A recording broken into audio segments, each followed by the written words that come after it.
Curious to know what are some things that you did not understand or like about the culture. And then the third little disclaimer is, please just know that I love living in Korea, and these things are just a part of life, you know what I mean? Like anywhere you live, there's gonna be things that you don't understand or you don't like. So I don't want people to take this video as me like talking crap about Korea. It's not like that at all. It's just a lighthearted and highly requested video. All right, so the first thing that I do not understand, and this probably bothers me the most, is the irrational fear of dogs that so many people here have. I have a little small dog. She's over there on the couch right now. She's like literally this big, and it's a miniature Doberman, and I'm not kidding you, every single time I take her outside, there is somebody on the street that decides to either scream when they see her or they scurry away. Louise is petrified of mustard.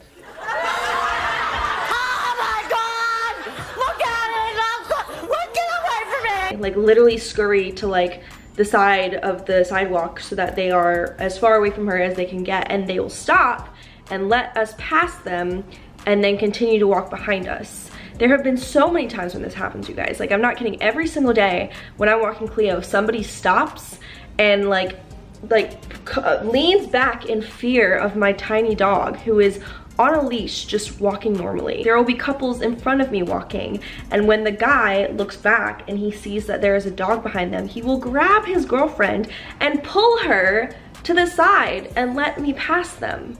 And I'm just like, why do you have to be so dramatic? Now I know that everybody has their own personal stories, and some people have a fear of dogs just from like past trauma, but there is no way that that many people here have a justified reason to be afraid of dogs. There have been times that I've been walking on a sidewalk and there's been someone coming in my direction, and as soon as they see that I have a dog, they will cross the street to get away from my dog and I, and then as soon as we pass them, they will cross the street again to get back on the same path. So yeah, that is the first and probably biggest thing that I don't understand about living here. The second thing that I don't understand slash just dislike is the lack of personal hygiene. There's two main things that kind of go under this. So I think for the most part, honestly, Koreans have great hygiene. I mean, it's not like people don't brush their teeth here or anything like that. When I say personal hygiene, it's kind of just like public hygiene. So the first thing is, I noticed this as soon as I visited Korea for vacation. In any public restrooms, there usually isn't soap. And if there is gonna be soap, it's a bar soap that everybody is sharing. I'm not joking you. Like, the only times I've ever seen liquid soap has been in the subway stations, but at a restaurant or anything like that, you're gonna have a small bar of soap that everybody is touching and sharing, and that's if you're lucky. Like, a lot of places just don't have soap. However, I will say, since the virus started, all of those places now have liquid bottled soap, so it's a little bit more hygienic, but I am fairly sure that the bar soap will make a great return later this summer. The second thing that kind of goes under that is the spitting and the hacking and just the I'm not kidding. There have been so many times that an old man has spit and almost like spit on me because of how much spitting goes on here. When you're walking on the street, I'm always like looking to make sure I'm not stepping in someone's spit, and just the noises that these people make. In my apartment building, there's a bathroom, and I think the doormen in my apartment just go in there and they're like I just genuinely don't understand where these sounds have to come from and why. Yeah, the soap situation and the spitting situation are just two things I just don't understand. The third thing I don't understand slash don't enjoy about living in Korea is the Korean surprise. Now, this is something that I dealt with while I was working. Now that I'm not working, this is something that I don't really have to face anymore. But if you're gonna come work in Korea, you have to be a proactive person, because there are going to be so many situations where you go to work and you find something out that you were expected to know, but nobody told you. So for example, a lot of times when I was working, we would have a holiday, which means we didn't have to go to work, and nobody would tell me. Like, they just would, I guess, assume that for some reason I knew. One time we had like graduation photos, and like nobody told me like, hey, maybe wear something nice, don't come in your regular like sweatshirt.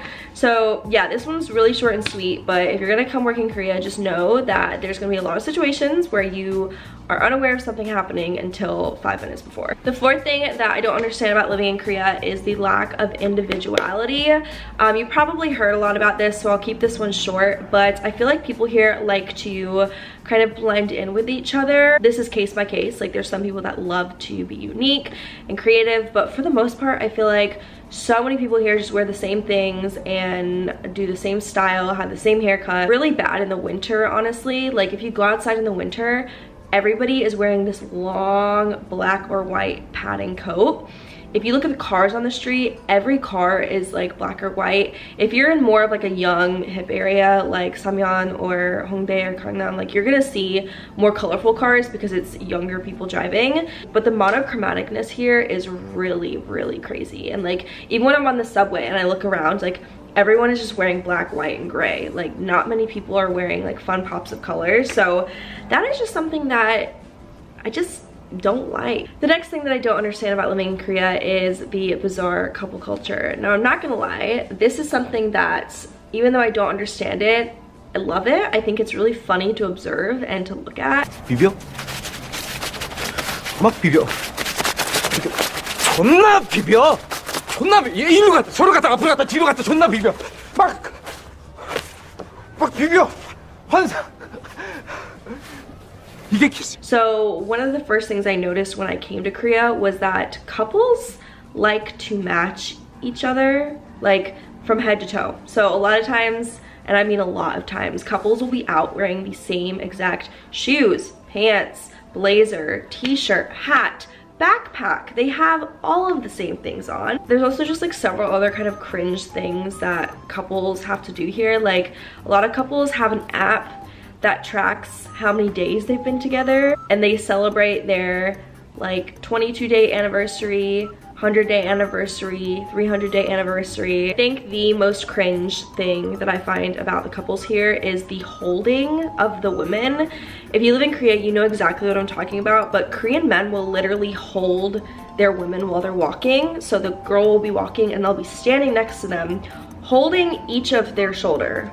Not like hand around the waist or something, but they'll literally have their hands on both of her shoulders, almost like guiding the woman. It's very weird, but as I said, it's just something I don't understand, and it's something that I will continue to observe and just kind of laugh at. The next thing that I just really don't understand about living here is some of the people's lack of surroundings. So for living in a really big city, you would think that people would like have a good awareness of like what's going on around them, but it is so common to be walking behind somebody who is just like deciding to take up the entire sidewalk, like I guess by walking in the middle, and it's like impossible to get around them, and they can tell that there's someone behind them, but they decide to not move to one or the other side. I feel like only the young people realize that you're supposed to walk on the right side of the path. Another example of this, I know I mentioned this in a recent video, but back in the winter I got off the subway and there were like hundreds of people walking up one of those staircases that goes outside. So the subway's down here and you're walking outside, and I mean it's like really crowded, like busy time of day, and this woman just stopped on the middle of the stair, like middle of the stair, and decided to pull her makeup out and just start doing her makeup while hundreds of people were just walking up the stairs, and she just decided to stop in the middle of the staircase. It's not even like it was on one of those levels, it was literally on the stair. I just don't understand it. I just can't grip it. Can you? The next thing I don't understand about living here is the really minimal amount of trash cans on the street. I feel like in the West, I mean, anywhere you go, you're gonna find a trash can somewhere because you want to prevent litter, right? But here, good luck. Like, you're not going to find a trash can, and if you are, it's probably just going to be a big trash bag that the garbage men put on the street. Like here in Busan, maybe every 10 blocks you'll find a blue trash bag on the ground that you can just put your trash. It's like literally a trash bag laying on the ground that you have to open up and like put your trash in if you are lucky enough to find one. But for the most part, if you have trash, people kind of just make collective trash piles in the middle of the street, which is weird, but it's kind of like a commonly known thing that people here do. So it's really common to be walking on the street and you'll just see a giant pile of like coffee cups because people don't have any access to trash cans, so they just kind of make their own. Kind of going along with that, you can't just use any kind of trash bag to throw your trash away inside your house. You have to go to the convenience store or the mart and you have to buy them individually. You can't buy just like a big old box. From what I know, you can't buy a big box of trash bags. You have to buy them individually, and it has to be like this certain kind. And yeah, it's just a little bit inconvenient. The next thing that I don't understand about living here, but it's the type of thing that I will just continue to kind of sit back and giggle at it, is the photoshopping culture. And when I say photoshopping, I mean like hardcore. Like, this is more than just like your slight touching up on Facetune. This is like 100% you look like a completely different person. Before I ever came to Korea, I would always see girls and guys selfies and I was like, how do they look so good? Like, how is their jaw so perfectly shaped? How do they have these big eyes and this bright skin? And then when I came here, I realized that while there are a ton of people that look like that, most of them that are posting photos of themselves like that are actually just using these crazy applications that completely alter the shape of your face. And I'm gonna go ahead and pull it up right now and show you guys what I'm talking about. Okay, so here I am right now. This is my normal face, no edits. I'm going to sculpt my face to give me that Korean V-line. And let's just go ahead and make my chin smaller. Do you see how incredibly different, like I literally look like an alien right now, but do you see how quickly I was able to just alter my face? What the heck? The funniest part about this is people don't care. Like, people know that everybody knows they Photoshop their photos and they just don't care. A lot of times in people's photos, you'll see the line is like completely distorted and they'll still post it on Instagram. Like, people don't care because at the end of the day, all they care about is how their face looks. There are photo studios here that you can go to and have a professional photo taken, and I'm pretty sure like all photo studios, even in the West, are willing to do a little bit of photoshopping, but the photoshopping here makes you look like a completely different person, even in these professional studios. Next thing that I do not understand about living in Korea is why banking has to be so incredibly complicated. Now, I'm gonna admit, I think I have it pretty good compared to some people because I went with a very foreign-friendly bank account. So on my app, everything is in English and my bankers are able to speak English to me. If you are trying to do something just as simple as, I don't know, pay your rent or pay your cell phone bill or transfer your friend $20, you have to jump through what feels like 50 loops and holes and hula hoops just to send a few dollars. And there's like this special card that you have to use to input certain numbers, and it's different numbers every single time you're doing a bank transfer, and that's annoying. And then God forbid, if you want to do something on your computer that has to do with banking, you have to download like 3 separate programs and get a special certificate and all of this stuff just to access your own bank account on your computer. I just don't get it, and if you live in Korea, you can probably relate to me a lot. I will say I have KB Hana. For the most part, it's been a good experience, but there are still just some inconveniences that go along with it. All right, the final thing that I don't understand about living in Korea is the sexualization, I guess, of the shoulder area. So I do understand that every culture's beauty standards are completely